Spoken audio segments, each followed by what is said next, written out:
ചരക്ക് സേവന നികുതിയിൽ പരിഷ്കാരങ്ങൾ കൊണ്ടുവന്നതിന് പ്രധാനമന്ത്രി നരേന്ദ്രമോദിക്ക് അയച്ച കത്തിൽ വസ്ത്ര നിർമ്മാതാക്കളുടെ അസോസിയേഷൻ നന്ദി അറിയിച്ചു. ഇത് ഗെയിം ചേഞ്ചിങ് ആണെന്ന് വിശേഷിപ്പിക്കുകയും ചെയ്തു.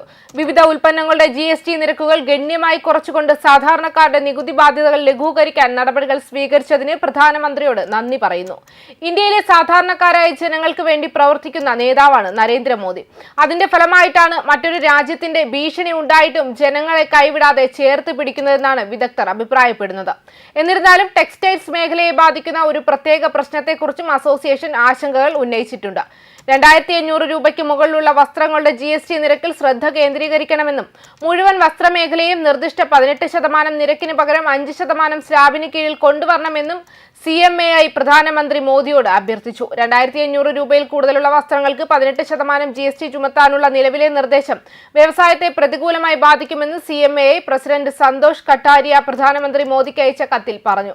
കർശനമായ ഗുണനിലവാര മാനദണ്ഡങ്ങൾക്കും സാമൂഹികമായി പൊരുത്തപ്പെടുന്ന നിർമ്മാണ മാനദണ്ഡങ്ങൾക്കും കീഴിൽ നിർമ്മിക്കുന്ന മിക്ക ഗുണനിലവാരമുള്ള വസ്ത്രങ്ങളുടെയും വില 2500 രൂപയ്ക്ക് മുകളിലായതിനാൽ ഈ നീക്കം സാധാരണക്കാരെ ബാധിക്കുമെന്ന് അസോസിയേഷൻ വിശ്വസിച്ചു. കൂടാതെ GST മാറ്റം കാരണം കമ്പിളി വസ്ത്രങ്ങൾക്ക് അല്പം വില കൂടും. COVID-19 മഹാമാരിക്കാലത്ത് വസ്ത്രമേഖലയ്ക്ക് കനത്ത ആഘാതം നേരിട്ടുവെന്നും ഇപ്പോൾ US താരിഫ് സംഘർഷങ്ങൾ കാരണം ബുദ്ധിമുട്ട് അനുഭവപ്പെടുകയാണെന്നും CMAI ചൂണ്ടിക്കാട്ടി. ഉയർന്ന GST നിരക്ക് ഏർപ്പെടുത്തുന്നത് സാഹചര്യത്തെ കൂടുതൽ ബാധിക്കുമെന്നും തൊഴിൽ നഷ്ടത്തിനും വ്യവസായ തകർച്ചയ്ക്കും കാരണമായേക്കാമെന്നും അസോസിയേഷൻ പ്രസ്താവിച്ചു.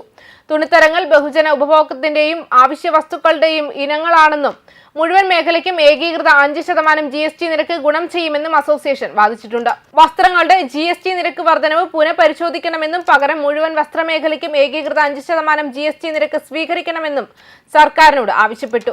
GST പിരിവുകൾ കുറയ്ക്കാതെ മൂല്യ ശൃംഖലയിലുടനീളം സ്ഥിരത ശക്തിപ്പെടുത്താൻ ഈ നീക്കം സഹായിക്കുമെന്നും സൂചിപ്പിക്കുന്നു. വടക്കേ ഇന്ത്യ, വടക്കുകിഴക്കൻ ഇന്ത്യ, കിഴക്കൻ ഇന്ത്യ എന്നിവിടങ്ങളിലെ ആവശ്യ ഉൽപ്പന്നമായ കമ്പിളി വസ്ത്രങ്ങൾ GST വർധനവ് മൂലം കൂടുതൽ ചിലവേറിയതായിരിക്കുമെന്നും ചൂണ്ടിക്കാട്ടി. മധ്യവർഗവും സമ്പന്ന വിഭാഗവും ധരിക്കുന്ന നല്ല നിലവാരമുള്ള സ്വെറ്ററുകളും ജാക്കറ്റുകളും സെക്കൻഡ് ഹാൻഡ് വസ്ത്രങ്ങളോ കള്ളക്കടത്ത് ഇറക്കുമതി ചെയ്ത വസ്ത്രങ്ങളോ ഒഴികെ 2500 രൂപയിൽ താഴെ വിലയ്ക്ക് ലഭ്യമാകാൻ സാധ്യതയില്ലെന്നും അവർ വാദിച്ചു. വില കുറഞ്ഞ ചൈനീസ്, ബംഗ്ലാദേശി ശൈത്യകാല വസ്ത്രങ്ങളുടെ സമ്മർദ്ദത്തിൽ ഇതിനകം തന്നെ വലയുന്ന ലുധിയാന ആസ്ഥാനമായുള്ള വ്യവസായത്തിന്റെ പോരാട്ടങ്ങളെ ഈ തീരുമാനം കൂടുതൽ ബാധിക്കുമെന്നും അവർ അവകാശപ്പെട്ടു.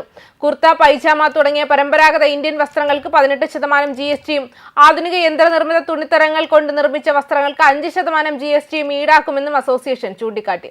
പരമ്പരാഗത ഇന്ത്യൻ വസ്ത്രങ്ങൾ അഭിമാനത്തോടെ ധരിക്കാൻ ആഗ്രഹിക്കുന്ന ഉപഭോക്താക്കളെ പുതിയ GST അന്യായമായി ശിക്ഷിക്കുമെന്നും CMAI പ്രസിഡന്റ് ഊന്നിപ്പറഞ്ഞു. അതുപോലെ ഉത്സവങ്ങളിലും വിവാഹത്തിനും പ്രധാനമായും ധരിക്കുന്ന ഇന്ത്യൻ വംശീയ വസ്ത്രങ്ങൾക്കും ഉയർന്ന GST നിരക്കിന് വിധേയമാകുമെന്നും ഇത് ഉപഭോക്താക്കൾക്ക് കൂടുതൽ ചിലവേറിയതാണെന്നും അദ്ദേഹം പറഞ്ഞു. GST വർധനവ് തൊഴിൽ നഷ്ടത്തിനും കാരണമാകുമെന്നും കൂട്ടിച്ചേർത്തു. പ്രത്യേകിച്ച് കുറഞ്ഞ ലാഭത്തിൽ പ്രവർത്തിക്കുന്ന ചെറുകിട ഇടത്തരം സംരംഭങ്ങളിൽ ഉയർന്ന GST നിരക്ക് നിരവധി കമ്പനികളെ അനൗപചാരികമായ മേഖലകളിലേക്ക് മടങ്ങാൻ പ്രേരിപ്പിക്കുമെന്നും ഇത് വ്യവസായത്തെ ഔപചാരികമാക്കാനുള്ള സർക്കാരിന്റെ ശ്രമങ്ങളെ ദുർബലപ്പെടുത്തുമെന്നും അവർ സൂചന നൽകി.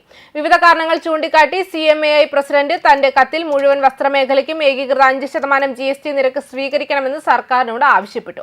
ഇത് GST കളക്ഷനുകൾ കുറയ്ക്കാതെ മൂല്യ ശൃംഖലയിലുടനീളം സ്ഥിരത ശക്തിപ്പെടുത്തുമെന്ന് വാദിച്ചു. മുഴുവൻ വസ്ത്രമേഖലയെയും ഏകീകൃത 5% GST സ്ലാബിന് കീഴിൽ കൊണ്ടുവരുന്നതിലൂടെ GSTയുടെ പ്രതികൂല ഫലങ്ങൾ ലഘൂകരിക്കാനും തുണി വ്യവസായത്തിന്റെ വീണ്ടെടുക്കലിനെ പിന്തുണയ്ക്കാനും സർക്കാരിനെ സഹായിക്കാനാകുമെന്നും അദ്ദേഹം നിർദ്ദേശിക്കുകയും ചെയ്തു. ന്യൂസ് ഡെസ്ക് കർമ്മ ന്യൂസ്.